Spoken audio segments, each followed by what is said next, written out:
மத்திய அமைச்சர் சொன்னதில் என்ன தவறு இருப்பதாக தமிழக பாஜக தலைவர் அண்ணாமலை முதலமைச்சர் மு.க.ஸ்டாலினுக்கு கேள்வி எழுப்பியிருக்கிறார். மக்களின் எண்ணங்களுக்கு மட்டுமே மதிப்பளித்து செயல்படுவதாக கூறுகிறார்கள். யார் அந்த மக்கள் என்றும் அண்ணாமலை முதலமைச்சர் மு.க.ஸ்டாலினுக்கு தற்பொழுது கேள்வி ஒன்றை எழுப்பியிருக்கிறார். கூடுதல் விவரங்களை செய்தியாளர் கீதன் வழங்கிட கேட்கலாம். கீதன், வணக்கம். இது குறித்தான விவரங்கள்.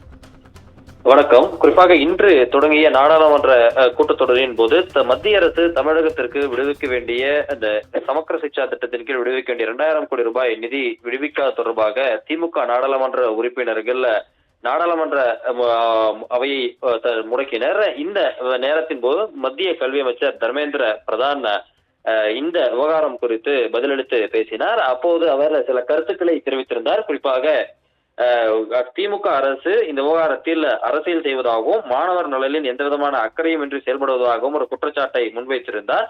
மேலும் அவர் பேசுகின்ற போது இது ஒரு அநாகரிகமான நடவடிக்கை என்ற ரீதியில் ஒரு கருத்தை அவர் பதிவு செய்திருந்தார்.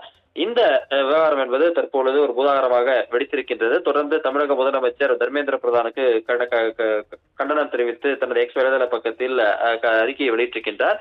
இந்த நேரத்தில் தற்பொழுது தமிழக பாஜக மாநில தலைவர் அண்ணாமலை தன்னுடைய எக்ஸ் வலைதள பக்கத்தில் பதட்டத்தில் பிதற்றும் தமிழக முதல்வருக்கு 3 கேள்விகள் என்ற ரீதியில் 3 கேள்விகளை முதலமைச்சருக்கு முன்வைத்துள்ளார்.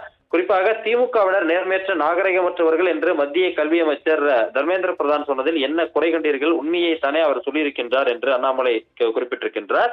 இரண்டாவது கேள்வியாக மக்களின் எண்ணங்களுக்கு மட்டுமே மதிப்பளித்து செயல்படுகிறோம் என்று சொல்கிறீர்கள். யார் அந்த மக்கள் என்ற கேள்வியையும், உங்கள் மகன், மகள், மருமகள் தனியார் சிபிஎஸ்இ மற்றும் மெட்ரிகுலேஷன் பள்ளிகள் நடத்தும் உங்கள் கட்சியினரும் அவர்கள் உறவினருமா என்கின்ற அந்த கேள்வியை முன்வைத்திருக்கின்றார். மூன்றாவதாக யார் அந்த சூப்பர் முதல்வர் என்று, அதாவது பிஎம் ஸ்ரீ ஸ்கூல் திட்டத்தில் இணைவதாக ஒத்துக்கொண்ட பிறகு தமிழ்நாடு அரசு பின்வாங்கியதில் ஒரு சூப்பர் முதல்வர் இருக்கின்றார் என்று மத்திய அமைச்சர் தர்மேந்திர பிரதான் சுட்டிக்காட்டியிருந்தார். அந்த சூப்பர் முதல்வர் யார் என்று அண்ணாமலை தற்பொழுது கேள்வி எழுப்பியிருக்கின்றார். ஏழை எளிய மாணவர்களின் கல்வியில் அரசியல் செய்வது யார் என்று தமிழக மக்களுக்கு நன்கு தெரியும். உங்கள் சாயம் வெளுத்து விட்டது ஸ்டாலின் அவர்களே, இனியும் தமிழக மக்கள் நீங்கள் ஏமாற்ற முடியாது என்று அண்ணாமலை தன்னுடைய எக்ஸ் வலைதள பக்கத்தில் இந்த விவகாரம் குறித்து தற்பொழுது தன்னுடைய கருத்தை பதிவு செய்திருக்கின்றார். விவரங்களை வழங்கியமைக்கு நன்றி கீதன்.